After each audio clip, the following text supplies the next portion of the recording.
Hi hello ಎಲ್ಲರಿಗೂ ನಮಸ್ಕಾರ.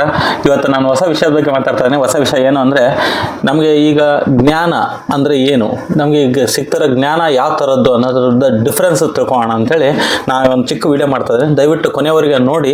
ನಿಮಗೆ ಇಷ್ಟ ಆದರೆ ದಯವಿಟ್ಟು ಲೈಕ್ ಮಾಡಿ, ಈ ಚಾನಲ್ನ ಸಬ್ಸ್ಕ್ರೈಬ್ ಮಾಡಿ.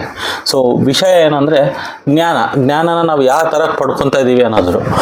ನಾವು ಫಸ್ಟಿಗೆ ನಾವು ಇಂಜಿನಿಯರಿಂಗ್ ಎಲ್ಲ ಮಾಡ್ಬೇಕಾದ್ರೆ 2008ರಿಂದ 10ವರೆಗೂ ನಾವು ಇಂಜಿನಿಯರಿಂಗ್ ಮಾಡ್ಬೇಕಾದ್ರೆ ಎರಡು ಥರದ್ದು ಜ್ಞಾನ ಅನ್ನೋರು. ಒಬ್ಬರು ಕಾನ್ಸೆಪ್ಟ್ ತಿಳ್ಕೊಳೋರು, ಇನ್ನೊಬ್ಬರು ಬುಕ್ಕಿಶ್ ನಾಲೆಜ್ ಅಂತೇಳಿ. ಬುಕ್ಕಿಶ್ ನಾಲೆಜ್ ಅಂದರೆ ಜಸ್ಟ್ ಯಾವುದೋ ಒಂದು ಲೋಕಲ್ ರೆಫರೆನ್ಸ್ ಬುಕ್ ತೊಗೊಳೋದು, ಕಂಪ್ಲೀಟಾಗಿ ಓದೋದು A to Z, ಏನು ಬಂದರೂ ಏನೋ ಒಂದು ಆನ್ಸರ್ ಬರೋದು. That is a bookish knowledge. ಇನ್ನೊಂದು ಕಾನ್ಸೆಪ್ಟ್ ವೈಸ್ ಕೆಲವರು ಇರೋರು ಏನಂದರೆ, ಕಾನ್ಸೆಪ್ಟ್ ಅರ್ಥ ಮಾಡ್ಕೋಬೇಕು. ಏನು, ಫಾರ್ ಎಕ್ಸಾಂಪಲ್ A+B² ಅಂದ್ರೆ =A² + 2AB + B². ಇದು ಯಾವ ಥರ ಬಂತು, ಫಾರ್ ಎಕ್ಸಾಂಪಲ್ A+B × A+B ಮಾಡಿ ಅದ್ರ ಫೈನಲ್ ಸೊಲ್ಯೂಷನ್ ಯಾವ ಥರ ಬರುತ್ತೆ ಅಂತ ಅಂಡರ್ಸ್ಟ್ಯಾಂಡ್ ಮಾಡ್ಕೊಳೋರು. ಇನ್ನೊಂದು ಫಾರ್ಮುಲಾನ ಬಯಾಟ್ ಮಾಡೋರು. ಸೊ ಇವಾಗ ಏನಾಗುತ್ತೆ ಅಂದರೆ, ಈ ಫಾರ್ಮುಲಾ ಬಯಾಟ್ ಮಾಡಿದ್ರೆ ಓನ್ಲಿ A+B² ಕೊಟ್ರೆ ಅದನ್ನು ಯೂಸ್ ಮಾಡ್ಕೊತಾರೆ. ಬಟ್ ಅದನ್ನೇ ರಿಯಲ್ ಲೈಫಲ್ಲಿ A ಅನ್ನೋದು ಒಂದಿರುತ್ತೆ, B ಅನ್ನೋದು ಒಂದಿರುತ್ತೆ. ಅದ್ರದ್ದು ಹೋಲ್² ಮಾಡು ಅಂದರೆ ಅವ್ರಿಗೆ ಅರ್ಥನೇ ಆಗಲ್ಲ. ಬಟ್ ಕಾನ್ಸೆಪ್ಟ್ ಅರ್ಥ ಮಾಡ್ಕೊಂಡವ್ರಿಗೆ ಅದು ಈಸಿಯಾಗಿ ಗೊತ್ತಾಗುತ್ತೆ. ಓಕೆ, ನಾವು ಈ ಪ್ರಾಬ್ಲಮ್ಗೆ ಈ ಥರದ್ದು ಫಾರ್ಮುಲಾ ಅಪ್ಲೈ ಮಾಡಿದ್ರೆ ವರ್ಕ್ ಆಗುತ್ತೆ ಅಂತೇಳಿ. ಸೊ ಇವಾಗ ನಮ್ಗೇನಾಗಿದೆ ಅಂದರೆ, ಸೋಷಿಯಲ್ ಮೀಡಿಯಾದಲ್ಲಿ, ಯೂಟ್ಯೂಬಲ್ಲಿ ಬೇಜಾನು ನಾಲೆಜ್ ಸಿಕ್ಬಿಡುತ್ತೆ. ಇವಾಗ ಯಾರಿಗೇನ ಕ್ವಶನ್ ಕೇಳಿ ಇದಕ್ಕೆ ಈ ಥರದ ಪ್ರಾಬ್ಲಮ್ ಇದೆ, ಏನು ಮಾಡ್ಬೇಕಂದ್ರೆ, just search in YouTube. Just search in YouTube, you will get a proper answer. But ನಮಗೆ ಸಿಗ್ತಾರ ಆನ್ಸರ್ ಕರೆಕ್ಟಾ ರಾಂಗ ಅಂತೇಳಿ ಯಾರು ಹೇಳ್ತಾರೆ? ಫಾರ್ ಎಕ್ಸಾಂಪಲ್ಲು, ಇವಾಗ ರೀಸೆಂಟಾಗಿ ಒಂದು ವಿಚಾರದ ಬಗ್ಗೆನೇ ತೊಗೊಳ್ಳೋಣ.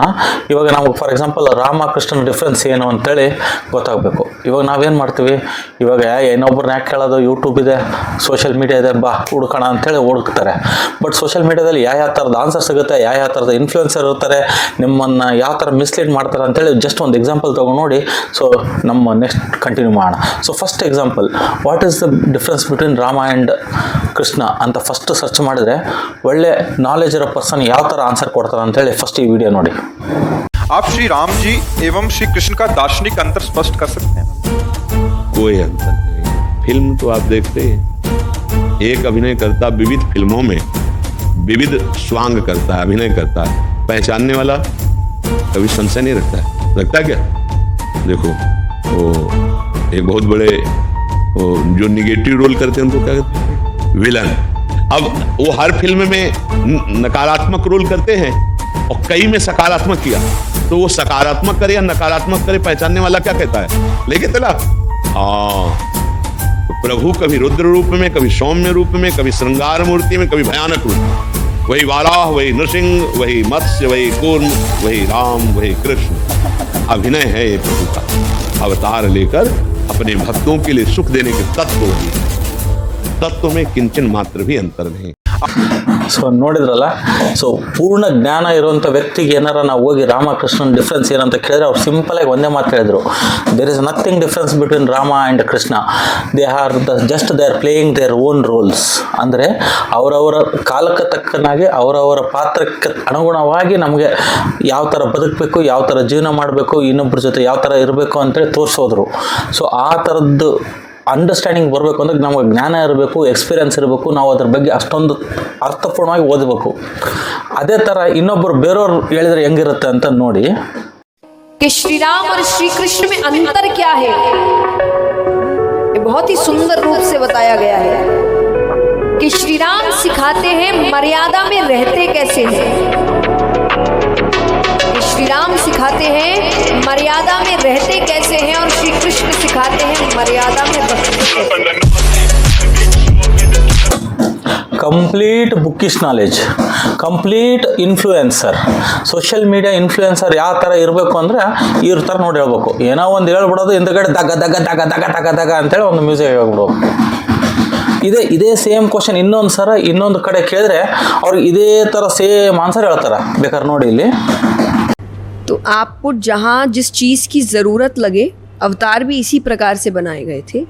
जब जिस अवतार की ज़रूरत थी तब वो अवतार बनाए गए जी। श्री कृष्ण और श्री राम में क्या अंतर है कि श्री राम आपको सिखाते हैं मर्यादा में रहते कैसे हैं और श्री कृष्ण आपको सिखाते हैं कि मर्यादा में रखते कैसे हैं।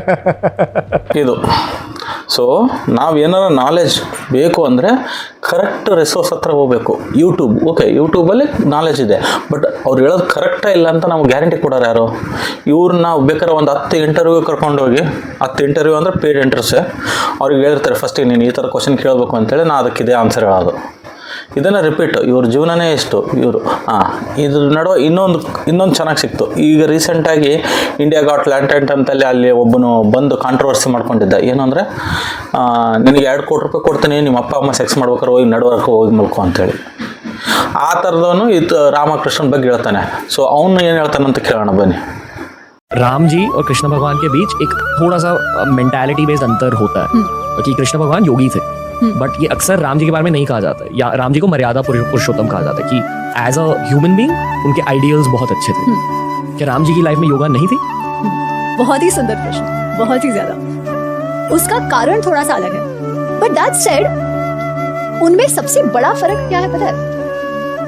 Shri Ram is actually a lot more emotionally expressive, but Krishna ji का कैसा है ना, योगी मतलब क्या, समत्व.